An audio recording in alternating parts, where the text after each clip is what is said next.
अस्सलाम वालेकुम मेरे प्यारे स्टूडेंट, मैं इनामुल हसन मुदरिक एक बार फिर से आपकी खिदमत में हाजिर हूँ आपके अपने चैनल एक कदम उर्दू की ओर में। उम्मीद करता हूँ आपने इससे पहले जो भी मैंने लिखवाया है ज़रूर अपनी नोटबुक में उतार लिया होगा और आपकी पढ़ाई बहुत अच्छे से चल रही होगी। तो मेरे प्यारे स्टूडेंट, आज का हमारा खास टॉपिक है ग्रामर का, जो कि 10th 11th 12th हर तरह की क्लासेज में ये टॉपिक ग्रामर का आपसे जरूर पूछा जाता है। हर तरह के बोर्ड के एग्जाम में ये सवाल आपसे जरूर पूछा जाएगा। तो इसलिए मेरे प्यारे स्टूडेंट, इनको जरा समझ लीजिए और अच्छे से अपनी नोटबुक में उतार लीजिए। सबसे पहला काम है आपका स्क्रीनशॉट लेना। तो सबसे पहले आप स्क्रीनशॉट ले लीजिए, फिर इनके बारे में हम आपको समझाते हैं।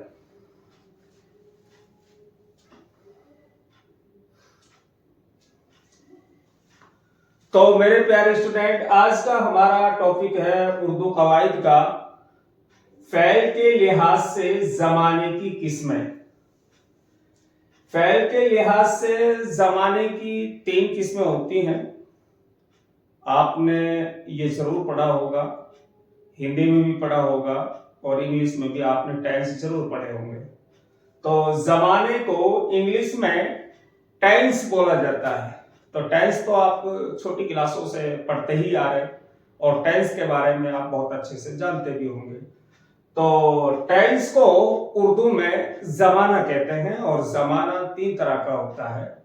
यहाँ पर मैं लिख दिया हूं, बाकायदा पूरा एक खाका बनाया है, एक ढांचा बनाया है जिससे आपको अच्छे से समझ में आ जाए। यहां पर देखेंगे आप जमाना माजी, जिसको इंग्लिश में पास्ट टेंस कहा जाता है। जमाना माजी का मतलब होता है गुजरा हुआ जमाना। जो जमाना गुजर चुका है उसको बोला जाता है जमाना माजी। इंग्लिश में कहते हैं पास्ट टेंस। तो जमाना मुस्तकबिल यानी वो जमाना जो आने वाला जमाना कहलाता है, उसको इंग्लिश में कहते हैं फ्यूचर टेंस। तो जमाना मुस्तकबिल उर्दू में बोला जाता है।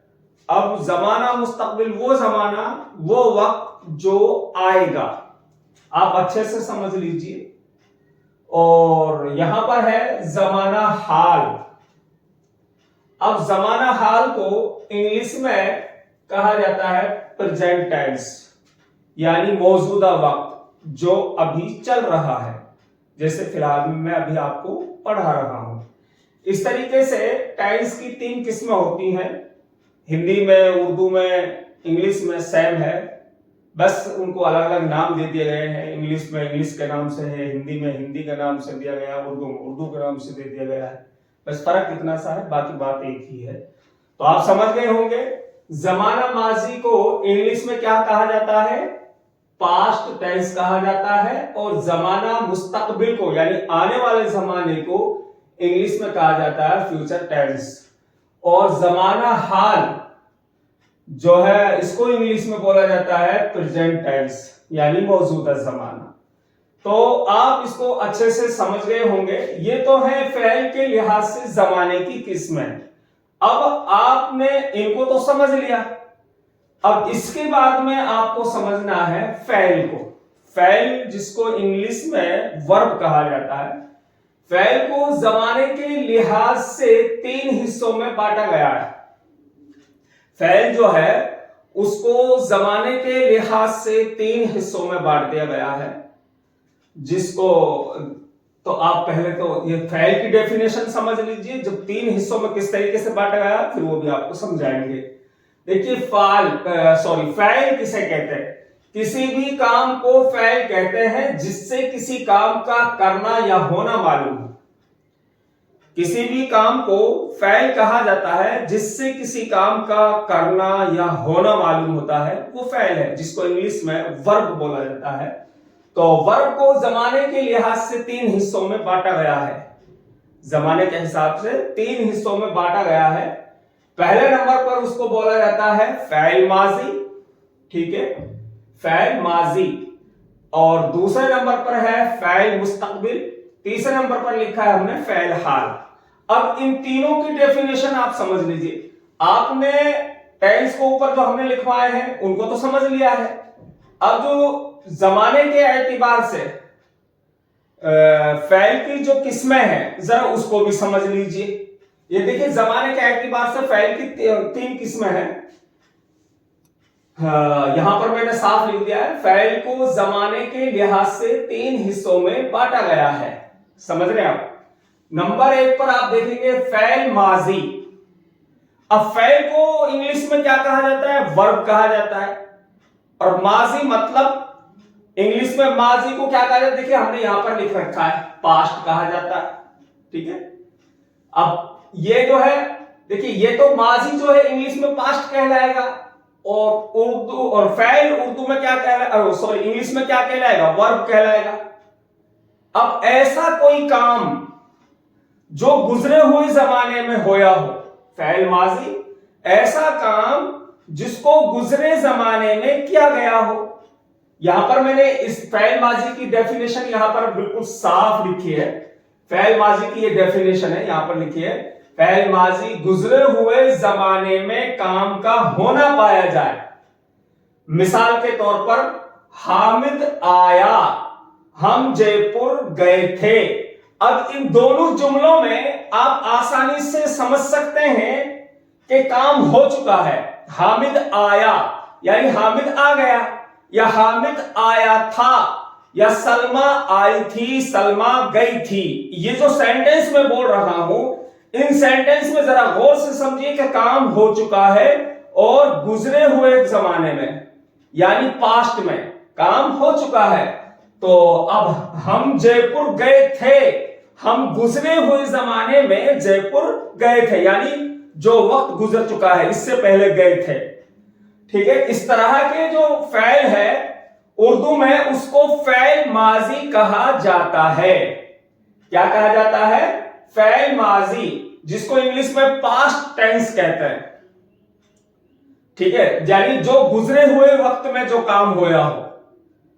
ठीक है, तो अब इसको आप समझ गए। अब यहां पर समझिए, नंबर एक फैल माजी को समझ लिया। नंबर दो पर है फैल मुस्तकबिल। अब फैल मुस्तकबिल क्या है? देखिए, मुस्तकबिल को कहा जाता है आने वाला जमाना, जो जमाना आएगा, फ्यूचर। इंग्लिश में बोलते हैं ना फ्यूचर, आने वाला जमाना, तो उर्दू में उसको कहते हैं मुस्तकबिल। फर्क इतना सा है, उर्दू में क्या बोलते हैं? मुस्तकबिल, और इंग्लिश में फ्यूचर बोलते हैं। और तो फैल को वर्ब बोला जाता है इंग्लिश में, और उर्दू में काम को फैल बोला जाता है। बस ये फर्क है, बस भाषा का ही तो फर्क है, सेम वही तरीका है, बस आपको समझना है।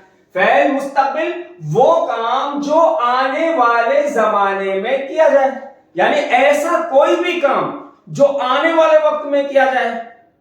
मैं तुम्हें पढ़ाने आऊंगा, मैं कल जयपुर जाऊंगा, मैं खाना खाऊंगा। अब इन सेंटेंस में देखिए आप, काम आने वाले वक्त में किया जा रहा है, यानी जो वक्त आएगा उसमें काम किया जाएगा। यहां पर हामिद, देखिए नीचे देखिए, हम जयपुर जाएंगे, तुम जयपुर जाओगे, मैं जयपुर जाऊंगा, सलमान जयपुर जाएगा। इन जितने भी सेंटेंस मैंने बोले हैं, इन सब में काम आने वाले वक्त में किया जाएगा। तो इस तरह के फैल को उर्दू में फैल मुस्तकबिल बोला जाता है, यानी कि आने वाला जमाना। मैं पढ़ने जाऊंगा। अब यहां पर समझ लीजिए जरा सा, जैसे हम जयपुर जाएंगे, मैं पढ़ने जाऊंगा, यहां पर हमने दो उदाहरण लिखे हैं। अब मैं यहां पर लिखता हूं, हम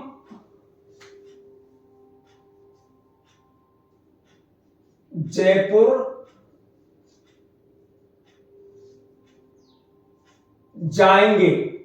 अब इसमें जो जमाना है वो क्या है? मुस्तकबिल है।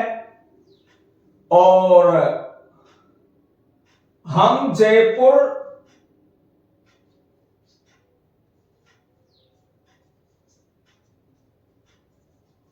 गए थे, इसमें जमाना कौन सा है?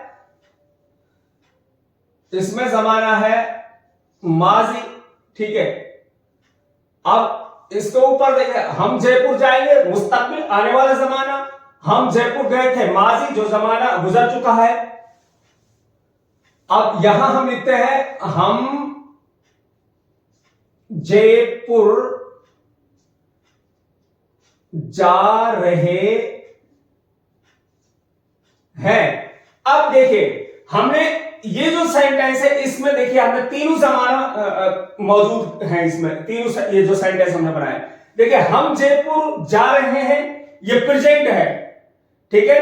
ये जो प्रेजेंट है यानी जिसको इंग्लिश में बोला जाता है प्रेजेंट टेंस, ठीक है। ये देखिए, हम जयपुर जा रहे हैं यानी वो काम जो मौजूदा वक्त में किया जा रहा है।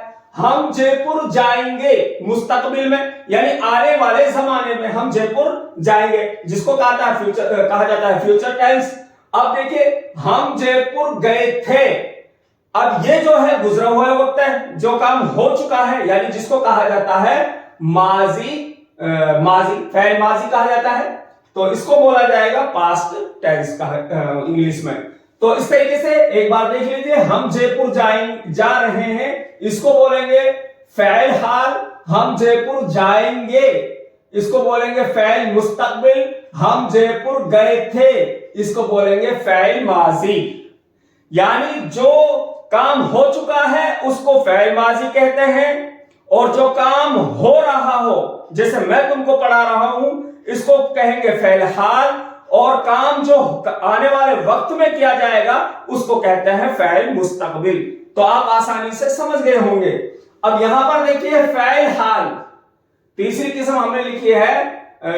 फैल को जमाने के लिहाज से तीन हिस्सों में जो बांटा गया, उसकी हमने तीसरी किस्में लिखी है। वो काम जो मौजूदा जमाने में किया जा रहा हो, वो काम जो मौजूदा वक्त में किया जा रहा हो, प्रेजेंट में किया जा रहा हो, उसको इंग्लिश में, उर्दू में फैल हाल कहा जाता है। मिसाल के तौर पर, जावेद खाना खा रहा है, सलमा खेल रही है, ठीक है। जावेद खाना खा रहा है। अब देखिए, जावेद खाना खा रहा है, ये प्रेजेंट है। देखिए, इसको कहता है फैल हाल। इसको मौजूदा वक्त में काम को किया जा रहा है, इसको मौजूदा वक्त में किया जा रहा है। अब सलमा खेल रही, ये भी काम जो है मौजूदा वक्त में किया जा रहा है। सलमा अगर खेल रही है, ये भी मौजूदा दौर है। मैं आपको पढ़ा रहा हूं, ये भी मौजूदा दौर है, इसको भी फैल हाल कहा जाएगा। तो मेरे प्यारे स्टूडेंट, उम्मीद करता हूं आप तीनों फैल के लिहाज से जमाने के अक़साम को समझ गए होंगे और टेंस को आप अच्छे से समझ गए होंगे। देखिए, फिर मैं दोहरा देता हूं, जमाने को इंग्लिश में टेंस कहा जाता है, समझ लीजिए। उर्दू में जमाना बोला जाता है, इंग्लिश में टेंस बोला जाता है। टेंस की तीन किस्में होती हैं। एक तो है जमाना माजी, जिसको इंग्लिश में पास्ट टेंस बोला जाता है। एक है दूसरी है जमाना मुस्तकबिल, जिसको इंग्लिश में फ्यूचर टेंस बोला जाता है। तीसरी है जमाना हाल, जिसको इंग्लिश में प्रेजेंट टेंस बोला जाता है। इस तरीके से टेंस की तीन किस्में हैं, तीन हिस्सों में टेंस को बांटा गया है। कोई भी लैंग्वेज हो, सब में तीन हिस्सों में इसको बांटा जाता है। तो अब देखिए, फैल को जमाने के लिहाज से, फैल को भी जमाने के लिहाज से तीन हिस्सों में बांटा गया है। जब आप टेंस को अच्छे से समझ लेंगे तो ये फैल भी आपको आसानी से समझ में आएगा। देखिए, फैल किसी भी काम को फैल कहते हैं जिससे किसी काम का करना या होना मालूम हो। मिसाल, लिखना, पढ़ना, सोना, ठीक है। अब फैल कहते हैं किससे, जिससे किसी काम का करना या होना मालूम हो, वो फैल कहलाता है। सीधी सी बात है। नंबर एक, फैल माजी, गुजरे हुए जमाने में काम का होना पाया जाए, जो वक्त गुजर चुका है, पास्ट में जो काम हो चुका है, उसको उर्दू में फैल माजी बोला जाता है। हामिद आया, हामिद गया, हम जयपुर गए थे, इसको क्या कहेंगे, फैल माजी कहेंगे।